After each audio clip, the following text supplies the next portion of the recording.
G'day. Welcome back to the Yucky Outback, Australian Death Guard tactics from the plague-ridden side of the tabletop. I'm your host, the Stench Strategist, and today we're going to be reviewing Tallyband Summoners, the list that you voted for.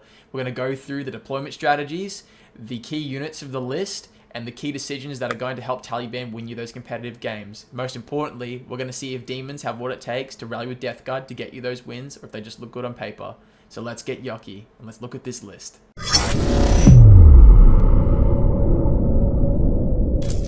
So before we get into the game, I want to quickly pull you guys aside to explain what the list is trying to do and how to play Tallyband Summoners as a whole. Tallyband Summoners are not just bringing demons into Death Guard to win a game. The idea is to support our Death Guard units with demon units to fundamentally get the competitive wins. I've got a couple job lists that I've built in my head to construct lists, so let me go through kind of the process of the jobs that I've assigned for the units that you can kind of see and make out. So the first one is going to be my press units. The press units are going to be the ones that are going to clog up the board and make it hard for my opponent to play the game. Second is the scoring units. These guys may not be my biggest damage dealers or be able to do a lot of things, but they're able to contribute to my primary scoring and allow me to do secondaries. Third is board control units. Now these guys might not be the toughest guys in the block, but they're going to swarm the board, make it hard for my opponent to have mobility and be able to do what they need to do to close the distance, but that's exactly what Death Guard want. So they're going to allow us to be out of position for our turn 3 to turn 2 go turn, depending on when that is. And finally, my finishing units. My finishing units are the ones that I'm going to reliably use my go turn to be able to flip the game to win it in my favor to take the dub. So this is kind of the job list breakdown. So let's get into further key units that you guys are going to commonly see in Tallyband Summoners and my list and how they impacted the game in a competitive level. Let's start by talking about one of the most key units in Tallyband Summoners. We're going to talk about Rotty for a quick second. Now, Rotty is a really good model. He's a T12 base, 7-inch move, 4-up invulnerable save, 22 wounds, 6-up leadership, 5 OC. This guy is a tank. He's also got a great strike and sweep profile with a flaming weapon, which is great for getting rid of chaff with devastating wounds attached. His ability is going to target something within 24 inches that's visible, increasing the damage for Plague Legion friendly units, including himself. And we're also going to give a -2 movement and -1 OC aura, which can reduce a unit to 0 because it doesn't state that it can't go past -1 because it is a modifier. It's also going to get bracketed, but with everything here, he also has psychic attacks with Torrent as well, so he's not going to be really impacted by any of the negs for it. Quite good. He's also got a Deadly Demise D6. He is a monster vehicle, so we have to watch out for that, but besides that, he's an auto-include in my list. Let's go to the next unit. The next unit, our great unclean one, a Distraction Carnifex. Basically, it just crams up all the damage as quick as he can to make all of his brothers and sisters behind him able to keep on fighting. So we've got another T12. We've got a 4-up invul that's really key to take away. He has a 6-inch aura of increasing a toughness to a friendly Plague Legion's unit by 1. He's also got a 12-inch aura as well that is going to allow him to decrease the toughness by 1 to any unit which stacks without Nurgle's Contagion. He's also going to get bracketed, but also I've got enhancement equipped him for the Encroptic Knell, which at our opponent's Battle Shock step, we're going to force Battle Shocks that aren't within starting strength, if they're also within 6, at -1 as well, which is quite impactful. Great strike, great sweep, 20 wounds, soaks a lot of damage, has a flaming plague flail attached with the putrid vomit as well. Another great unit. Let's go to the next one. Now, this unit is an auto-include in almost all lists. We're bringing an LOC with Death Shroud. Now, why the LOC? The LOC is giving a massive strike and sweep profile with 3 damage flat at AP2s. He is slow, but he's T7 with a 4-up invulnerable, 6-up leadership, so he's quite good at taking battle shocks. The main reason is he's going to give sustain and lance on the charge. He also fights up on a 2+ after he dies for the first time with half wounds. He's also going to allow with the Death Shroud to be deep striked within 6 inches of any enemy units when they're contaged, which makes it a 7-inch charge. Unreliable at times, but still value to have rather than not. They shouldn't be your main piece to consider into a decisive play. They should be a backup answer in case the first one doesn't go right. Try that in your game to see how that goes. On to the next unit. And last but not least, our Beast of Nurgle, one of the most important units in our list as well. He's a T9 model with a 5-up invulnerable save that has Deep Strike keyword, and his ability, if he's not killed in a phase and he's left on 1 wound, he regens back to full health at the end of the phase. This guy is great for doing plunder behind enemy lines or holding expansion if we're trying to unlock priority assets to consistently keep doing actions to allow us to score points. Another great unit. All of these units I've just talked about are my end game or finishing units, as I talked about for my job list, where on my decisive turns, they're the ones that are going to impact the game the best, and I rely on them to win the games. I'm going to see most of these units in all of your lists, I believe, in Tallyband Summoners, so make sure that you take as much notice of what they're doing in the game to apply it to you guys, to take forward to pilot Tallyband better than ever before in 11. Let's get into the deployment side of things, and let's go from there. Let's get into it. Alright everyone, here's our deployment. So for reserves, I've got Rotty in reserves with the Death Shroud Brick with LOC, a unit of Plague Bearers, and 2 Malignant Plague Casters reserved in a Rhino. For my opponent, he was playing Ultramar with Space Marines. He was running 2 detachments. One was for the infantry that have the jetpacks, and then he was pairing that up with where you get +1 AP, and I think you get something else in terms of detachments. I can't remember the names, unfortunately, but apologies for that. For him, he put in a, what has he got here? A Jump Captain with Assault Intercessors, and a Chaplain with, I believe that's a Vanguard Veteran Squad, so 12-inch moving guys, pretty good. So the attention here for me was for our secondary, primary missions, I've got Secured Assets playing priority. He's got Escapable Dominion for Taken Hold. Moving forward here, my plan was I wanted to control the right side of the board and make the fight happen as much as possible on the inside. Nothing is really exposed here besides of the Plague Marines. Everything is hidden. I've got the Great UnClean one on the battlefield behind the sentient terrain. I floated Bloat Drone with Spitters. He's sitting in behind this dense terrain piece here with light terrain here. We have three floated Bloat Drones with heavy guns and a Beast of Nurgle to scout 6 on my first turn to allow me to get on my expansion unit to keep doing actions over the game. They're also there for firepower in case he tries to challenge that. In response to that, if he does come down, we have Plague Bearers to come and try to make a 6-inch charge to get +1 to charge with one of their war gear options. They also get +1 to leadership as well. The Malignant Plague Casters are in the Rhino to go out and take out any infantry that try to challenge our OC or Plague Bearers or our Great UnClean one, or Nurglings for that matter. The Nurglings are positioned because they give -1 to combat in the fight phase. It's the hit roll when you're engaged with them. So they're going to be really crucial for making sure that that's going to allow enemies to not be able to hit as well into us. For me specifically, for this game, I picked -1 save over OC leadership and movement due to the fact that I like that option. But -1 save into Marines is quite good because they're saving a lot of 5s. So there's the deployment side of things. I'll go through my first turn, move some things around, and we'll talk about it. All right, so here's our first turn of the game. So I was going first and he was going second, my opponent. So I had the benefit of the doubt. For secondaries, I was able to pull Secure No Man's Land and Assassination. Secure No Man's Land was really good for me as Secure Assets wants me to try to do objectives and do actions on objectives to do secure in different sections.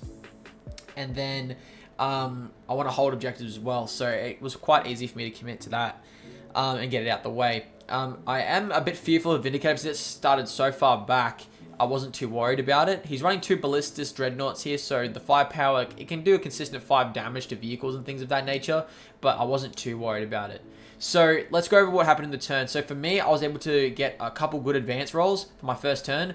I was able to advance the Nurglings up to spread along the front here to guard my Plague Bearers from any charges in case he was able to. The Plague Bearers was able to stick there. My Great UnClean one stayed, same as my Chaos Rhino. I had Nurglings spread out to be able to get ready to move around to kind of deny zones for, you know, rapid ingresses for turn 2 or turn 3. I had the Blow Drones move up behind the train where my Beast of Nurgle scattered on to do the action for Secure Assets, which was going to get me a easy 4 points. And then in terms of destroying stuff, I wasn't really looking to destroy, I was trying to secure. So I was able to grab a total of 9 points off the rip for my first turn, which was quite good, without any casualties. For him, he advanced his Vindicator up. He also moved his he's advanced his Intercessor unit to try to get that +1 to hit. He also moved up his Magnus unit. Oh, sorry, his Calgar unit, not Magnus, Calgar unit, and advance the Titus unit quite far up the board and expose his ballistics to me a little bit, try to bait me out. For this list, I know that my shooting power isn't there, but manipulating the board state, clogging up the board, manipulating OC, still being eligible to do actions and shoot with character units is quite good for me. Death Guard character units, I should say, I'm pretty sure. So playing that in factor, we're playing my game, and that's exactly how I want to play. So turn 1 was a quick, simple scoring, simple this, see what he does and react to it. So that's the basis of it. You want to kind of make sure you're not losing too many units on the first turn, but position ready for your turn 3. Everything I do, I position for my turn 3. Remember, we want to control the right side and get to that fight in the middle eventually by turn 3 to be able to flip those objectives to score. That's what I'm trying to plan for. So let's go to round 2 and see what happened in round 2 and what we learnt from that. Alright, so here's the result of turn 2. So let's talk about what happened in my first turn. So for me, I was able to grab 4 points for controlling 1 or more objectives and get 4 points for controlling more than 3 because your home goes towards this. So I was able to hold 1 in the center, my expansion, and my back home, and he didn't really try to challenge that for the first turn, which was quite surprising to me. I would have thought he would have tried to do something about it, but he was playing quite conservative. I think because he knew that what I had in terms of reserves was more than what he had, so I was playing on the safe side.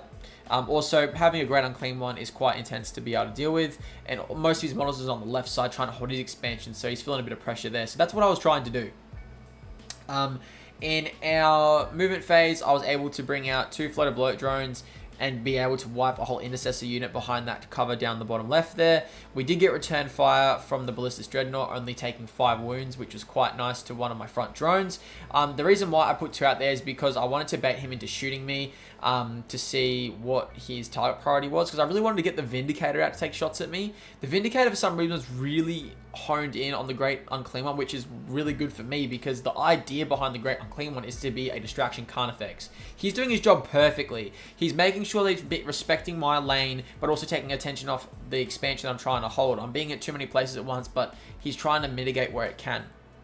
So his goal was trying to stop my main push to the middle to come and take his home straight down the center and push him around the right hand side. As you can see, he's banked up with Lieutenant Titus, a ballistic dreadnought over there. He also rapid ingressed on my turn the company hero unit with the company heroes unit with the Vanguard veteran squad behind Lieutenant Titus here, and they pushed up, was able to charge my Nurglings. My Nurglings did cop a bit of a beating, unfortunately. They lost 3, but their job is to deny board presence as we talk about the rolls. Their role is to clog board space, make it hard for them to move into the units I don't want them to, so the Great Unclean ones there and the Plague Bearers, they did their job. It was absolutely amazing. I could have done a heroic intervention here, however, he hasn't charged multiple units, so I thought that I would keep it off because I didn't want to lose Plague Bearers off the rip. Factoring on that, I didn't want to get the Great Unclean one in there because, unfortunately, yeah, it just wasn't my jam. I don't think I need to yet. I did have to spend a CP to get him to clear through that terrain piece of the dense terrain to move through horizontally through terrain. So that's why he's positioned there. I've got a floater bloat drone as an Overwatch potential threat. My Chaos Rhino is sitting there with the 2 Malignant Plague casters known as the Plague Blast Strat to take out any infantry coming forward. That's why he's there, and it's worked beautifully. I don't think he knows what's coming from him in turn 3, that's for sure. I haven't brought down any reserves yet due to the fact that my secondaries I pulled, so I still got Assassination. I was able to pull Cleanse, and I was also able to get No Prisoners. Now, No Prisoners was a good one because I'm looking to kill absolutely a heap of stuff in turn 3. That's my plan. I want to switch the board then and there. I was able to score 2 points for killing the intercessors over here, but I didn't want to score that because I guarantee I can score 5 points in the next turn, potentially. Not guaranteed, sorry, but potentially. And then with Cleanse, it was a no-brainer. Double Cleanse action there, and also did the action for... I had the... I had this guy pushed up further, that's right. I had this bloat drone sitting on the back to do the Cleanse action, and then I had this floater bloat drone do the Cleanse on the other objective. And then my... Beast of Nurgle was able to do the Sabotage action, which was quite nice. Sorry, no, it's the other way around. The Plague Bearers did the Sabotage action because you have to do it in your opponent's section. So that's what happened there. They did that over there on a terrain area, I'm pretty sure. I'm pretty sure that's how that one works for memory. I have to double check the reference of the card. No, sorry. No, I did have that right. It was the Beast of Nurgle. So the Beast of Nurgle did the action for that. So I was able to grab a total of primary. I was able to grab 8 points due to holding holding 1 or more objectives and holding 3 objectives, which was quite nice. Buffing that up with the extra 4 points. That was quite nice as well. And I didn't kill anything in the center objective, unfortunately, so I didn't get 2. So I was able to take out 14 primary. I'm pretty sure that's 4, 8. Sorry, 12 primary. 12 primary was quite nice. To be able to score that on my turn, plus the primary from getting Cleanse of 5 as well, which was quite nice as well. On my opponent's end of things, he ended up bringing down the chaps in his turn, put Calgar onto the center objective to hold his objectives. He didn't score much primary at all because he needed to hold, I'm pretty sure that's more than 3 he needs to hold. The Ballistas did take shots, as I said, to the floated Bloatdrome. I was able to survive it with 1 invul save for most of his stuff. And then that's pretty much it for turn 2. Pretty balanced turn 2. The idea behind Death Guard is we want to play our game, which is exactly what was happening in this game. I was able to make sure that Contagion was being spread where I needed it to. Actions were being done where I needed it to. I was able to hold at bay things to my go turn, which was quite important. And you're about to see the go turn go off in its absolute glory. So let's get into what happened at turn 3. Alright, so let's start talking about what happened round 3, the go turn. So here I was able to rapid ingress my, get the Death Shroud down for a couple of reasons. So I was able to move my Great UnClean one up and around to be within 12 of Calgar's unit where the Terminators originally were to make the -2 toughness, which was quite important here. The floated Bloatdrome was getting +3 contagion being next to the Nurgling, so I was able to have a 12-inch contagion. Therefore, I ingress moved the Death Shroud Terminators within 6, outside of 6 inches, which their contagion with Paragons is +3, so they have 12 off the rip. Off here, which was quite impressive, I was able to get Rotty behind because he has the enhancement, which allows him to, demons can wholly land within, outside of 6 inches if I'm wholly within 12 of the bearer's unit enhancement. I'm pretty sure that's what Talisman, I think, or something along those lines. I'll just double check while I'm talking about it, but I think I've got that wording wrong. From there, a couple things happened. So the Death Shroud did fail their charge. I could make the charge. I spent the reroll and they didn't make the charge. Luckily, Rotty on 8 was able to make the charge. He was exactly 8 away, or 7.9, I should say.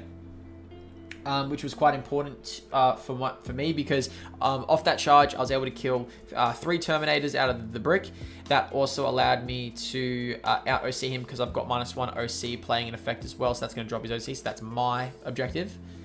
For secondaries, I still had Assassinate, which I was holding on. I had behind enemy lines, which is quite rough for me to do. I didn't really worry about that. And Tempting Target. Tempting Target is the objective that he is on his expansion, so I'm holding on to that for the most part. As you can see, he did do a rapid ingress over in my backline. I didn't screen out for it, but at the same time, I'm not really worried that he's coming for my expansion of all objectives. If you look at the Plague Bearers, I can just walk on there and take it back at the end of the turn, still do an action, things like that. Most of the action is going to be going towards expansion anyway, so he's just trying to stop me in my tracks where I can, but I've still had 2 really good successful turns. So on turn 4, it's not really going to phase me too much because I'm going to have my Chaos Rhino walking over and being able to deal with Titus's, blob, hopefully. I was able to kill the Company Heroes brick here with the Great UnClean one shooting, the Malignant Playcaster shooting, hopping out, and Rotty's Flamer as well. He didn't have anything to shoot, sorry. And we had +1 damage in the Terminators as well, so he was, my attacks were, I took the Strike, so doing 4 attacks, and then doing a CP for Tank Shock as well, where I feel no pain out of all the ones that I rolled, which was 2. So I got 2 6s, which was quite impactful for me. Which was, there's a lot of dice factoring. Like, I had a really good dice rolling game for the most part, but it wasn't too bad for me. Where is this enhancement? Yeah, Beckoning Blight, sorry, is the enhancement we took on the Lord of Contagion. And the Malignant Playcasters also revive for the Tomb of the Blunchner's Blessings, revives D3 every single time the Battle Shocks pass as well, so I'm running that enhancement as well on him with the Great UnClean one's enhancement for forcing Battle Shocks to my opponent's step. So this is a bit more of a ramble for round 3 because a lot happened. So we're going to out OC in the center, which is remember the 3 things we talked about. We want to hold the right side, make the fight happen in the middle, and score as best we can. This is exactly what we're doing. We're holding the middle. We've lost very little on my turn 3. The clapback's quite good for him as well, actually. And then we're putting pressure on him as best we can. So this is my turn 3. So what we're looking at is Rotty is being really impactful with the -OC, holding objectives on just on his own because the LOC didn't get the charge off. Like I said, don't bank on the LOC and the Death Shroud anymore to make a charge. It's a backup plan, should be your go-to. So therefore, that's why I put Rotty back there as well. The Plague Bearers was able to jump on my home objective and be able to do the secure action because I didn't know if I was going to die from the beast, so I chose to do it in the center. That allowed me to get some points there, so we got another 12 points for primary here. And then for assassination, we haven't scored it, and attempting target, we didn't get it either, and we're still waiting for assassination. So let's go over to my opponent's turn and see what happened on the clapback. And here's the results of round 4. So what happened here was I was able to grab a really cheeky assassinate through killing Margus Calgar, which was great. I was also able to pull Plunder, and I also had Overwhelming Force. So I was able to get minus Calgar for the Overwhelming Force one, which is 3 points, which I scored straight away because I didn't really want to have to keep competing for points that much. Here the intention was keep the fight in the middle, but put pressure on his expansion because he had a lot of OC on there and I had to deal with that. So what happened here was the Malignant Playcaster moved up and was able to flame the Lieutenant Titus brick. Then I had the Great UnClean one not flame because I didn't want him to pull away after he started pulling away from the Malignant Playcaster. I had the Plague Bearers walk up. They had a 7-inch charge, turned into a 6 because they get +1 at charge. And then the Great UnClean one had a 6-inch charge at 5 point. A 7-inch charge which he made. The Death Lord, the Plague Bearers are doing the action for secure. I did try to think about getting the heavy bullet drones out to try and kill the guys on the home because they did shoot and they did melee to kill my Nurglings. However, I couldn't get an angle on them for pre-measuring 10, so I just left them on the objective of the expansion. Plunder was being done, it was being done by the Lord of Contagion brick because Plunder was over the center, so I was able to do that action on that objective. The Vindicator, they didn't overwatch. He overwatched with Titus's brick, which was quite interesting. I would have thought he would have tried to overwatch into the LOC brick, but with 4-up invols, I understand. Oath of Moment was also on the what was it called? Rodicus for the previous turn as well. And then for determining it, I will go into that one in a second. So for me, I was able to get the Great UnClean on the objective. He still out OC'd me with the Plague Bearers, unfortunately, because that's going to be a total of 5, so 7. He had 1, 2, 3, 4, 5, 6, 7, 8, 9, 10 OC, so I wasn't able to take his expansion off him. Haven't pulled 4 positions yet, which is quite good, because we can definitely look at doing that in the next turn. Holding both expansions worth 5 points. But there's the results for round 4. So as you can see, the Great UnClean was a big play here. Same as the Malignant Playcasters getting rid of the infantry. That was a good combo as well. The Lord of Contagion had to sub out to do an action for me for Plunder. And then Secure was being done by the Plague Bearers on there as well. Quite good overall turn. I was able to get a lot of points here. I was able to grab another 12. And then we ended up killing a unit on the center. So we actually got 15 here on this turn. And then in terms of secondaries, I was able to get 5. What was the next one? 10. And then assassination, we got 15. So double 15. So 30 points of primary and secondary put together. Quite good for my turn.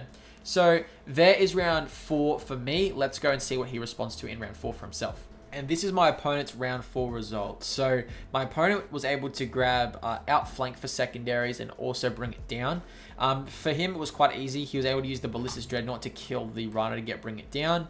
And then the Vindicator was able to put the Great UnClean one to tremendous low amounts of wounds. I did get a couple saves, but his rolls on the damage was insane. He was able to get like another 3, 4 ups worth of damage, and I didn't get any feel no pain, so that's 12 damage through with a reroll spent. So he got 4, and then I think it was a 2, and then he rolled into a 4. So 8 damage was quite, 12 damage was quite incredible to see to get on the Great UnClean one. Luckily enough, the Blade Guard veterans didn't perform too well in combat. Like, even though they have the AP2s, they do go straight at my invols, and they were rolling on 5s. Oath of Moment was on the Great UnClean one, so he was winning on 5s down to 4s. But for some reason, my 4-ups were just going really good. I think I took a total of, I think that was 6 damage. So I was able to take 18 damage, so I was left on 4 wounds. And the Great UnClean one swept back and only killed 2 models, so the Great UnClean one's about to die. But then for me, I was able to get, he's still out as OCs me, unfortunately, on his expansion. I was able to stop him there. He didn't bother going for the Death Shroud or the Plague Bearers at this point, and he left the guys on his home. So round 4 was quite good. The Ballistus did end up charging, and he didn't have any CP to do Crushing Impact. But the combat was terrible. My Malignant Playcaster could only get all 3 ups as well because it's 0 AP. And all the shots went into the Great UnClean one and the Rhino for the big ones, and the small ones went into the MP. He saved them, and he rolled pretty bad. as well as a factor. So that was the result of round 4. So right now I know for a fact that at round 4 there was a 20-point difference in my favor. So running into round 5, since I went first, it was quite crucial to get some scoring out the way. So let's go for the final round and see and show you guys what happened. Here's the final verdict for Death Guard for round 5. So a couple things happened here. I ended up moving a fallback action with ability to Plague Caster, and then the Lord of Contagion stayed on the center objective. The Plague Bearers ended up moving out, and the units on the right side stayed the same because we pulled Engage on all fronts, and the last one was behind enemy lines. Behind enemy lines was quite hard for me to do, so I didn't really bother because you have to be wholly within to get points. Off that note though, I was able to grab Secure for Big, hold 3 objectives yet again for another 15 points. We weren't able to kill anything for 2 points, excuse me. So I was able to get, what is that, 13, sorry. Wait, 4, 8, 12, no, 12, sorry, 12 primary here. Out of that note. And then he was able to overwatch with the Vindicator because he was within 24 inches, and he was able to get 3 6s, and I couldn't save one of them, and he was able to roll a damage of 5 as he rolled 4 at +1 damage, which went straight through. I did CP roll it. I couldn't roll a 4, so the ground one did unfortunately die, and it didn't explode. But he did his job. He was able to take a bunch of shots off my units that I cared about, like the Lord of Contagion, things like that. Still hold enough objectives, and go from there. From there, it's pretty self-explanatory what happens next. On my opponent's turn, he was able to take out my Malignant Plague Caster. These guys just stayed on their home. The Vindicator did terrible amounts of shooting, ended up picking up only 1 Death Shroud model. It was 2 because he had Oath and +1. So he ended up doing a bit better. So I ended up losing half my unit there. And then those guys stayed at home. So overall, after that was done and the game was done and we had a great chat over Discord, the total overall points was 98 my way to 72 to his way. So a bit of a points differential. So there's the overall game on how it happened. Now let's talk about kind of the whole overview and do a little bit of a deep dive on the whole kind of play style and key points to take away for you guys. And here's the final verdict for the detachment. So is this detachment competitive? Absolutely. I see great success at GTs and RTTs and playing it myself, piloting it myself, to give you guys the honest answer that this is very competitive.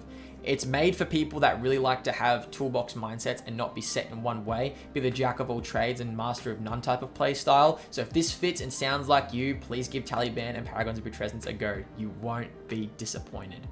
How difficult is it to pilot? I find it very easy for myself because this fits my type of play style. For the average player, there is a bit of thinking involved and a bit of pre-measuring, or a lot of pre-measuring actually, to make this all work. So there's definitely a high skill cap ceiling for this detachment. Using heroic intervention as well is a really big one as well. I didn't really talk about it in the video, but there was a couple times where that was a big deal as well. So learning the do's and don'ts to this list is really important. If you come into the Discord and ask me any questions, I'm more than happy to sit down with you guys and discuss about it over text. And if you guys want to talk to me, I'm going to be doing online coaching as well. There will be prices attached to that as well. So if this sounds like something that you guys would be interested to deep dive into detachments to get ready for tournaments and GT prep, I'm on your side and happy to help. The other thing is what would I change about the list? I might drop out one of the heavy bloat drones and the floater bloat drone to run mythic blight haulers for a bit of anti-tank support. That's about it. The list is really, really all-rounded, and I'm pretty happy with how it is. Would you take it to an event? Absolutely. I've had great success at GTs, placing very high, winning RTTs and online GTs with this type of playstyle and almost exact list. The only thing I didn't take was I took the 3 Nurglings out, took a floater bloat drone out, and was able to run 2 units of Chaos Spawn instead, I think. But apart from that, I think this list is very good to take. In the next video, we'll be going through Virulent Vectorum, as that's the next highest recommended one. So on a quick note, if you guys like the display of how I displayed the battle report, let me know. This is an outsourced person that's giving me an affiliation link to try and see if you guys like this. If not, we'll go back to TTS. But if you guys do enjoy this, there's heaps of other features and things that I can show you guys, and affiliation links for you guys to get access to this as well, which is great for battle reports, going through explaining to people your deployments, things like that. It's a very handy tool. So let me know what you guys think in the comments if you appreciate it, and make sure you like the video as well if you guys really enjoyed this battle report. It means a lot to me. I understand exactly what you guys are wanting, so I can keep putting more content out. Make sure to subscribe and turn the bell icon on as well. You'll be updated with my latest videos coming for the next 2 detachment deep dives, which are coming this week. We're also going to another RTT down in Broken Hill. It's a part of Sinister Gaming. Those boys there are having just a 10-player tournament. I'm just going to go and have a little scratch match with them this weekend. Take this list in particular, and I'll give a further deep dive review on Discord. So make sure you're in the Discord to hear about that as well. Apart from that, I guess we'll talk about our sponsor really quickly, Dubby. Dubby is an energy drink organization that has sponsored our channel in particular to allow us to get some caffeinated drinks behind us for us 40k players.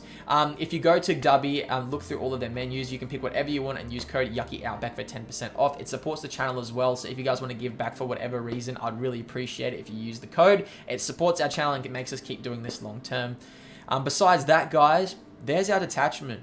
If you have anything to comment in on below, any list you guys would, any changes you would make to the list, or what you guys would do differently in your games, let us know in the comments. I love the discussion and love to see how you guys pilot it differently. Anyway, guys, that's the end of the video. Appreciate your time, and remember, guys, stay yucky. Catch you in the next one. See ya.